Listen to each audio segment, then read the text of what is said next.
Basically ভাবতাম বা সবাই বলতো যে প্রবাসীরা অনেক অসহায়, তাদের করার কিছু থাকে না। অ্যাকচুয়ালি এখন বুঝলাম যে কেন মানুষ এই কথাটা বলতো। দেখেন এখন অলমোস্ট রাত 10টা বাজে, ভালো লাগতেছে না।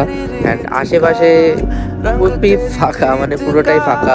জাস্ট হেঁটে বেড়াচ্ছি, যদিও সকাল টাইমটা বা দুপুর টাইমটা অনেক রোদ থাকে, এখন একটু ঠান্ডা ওয়েদার আছে, দ্যাটস ওয়াই হাঁটা যাচ্ছে। অ্যান্ড আরেকটা কারণ যে জেদের কারণে মানুষ অনেক কিছুই করে। আমি আমার জেদের কারণে আমার মা বাবার সাথেই কথা বলি না 3 দিন হয়ে যাচ্ছে, আর 2 মাসের ভিতর টোটাল কথা হয়েছে আপনার 12 বার।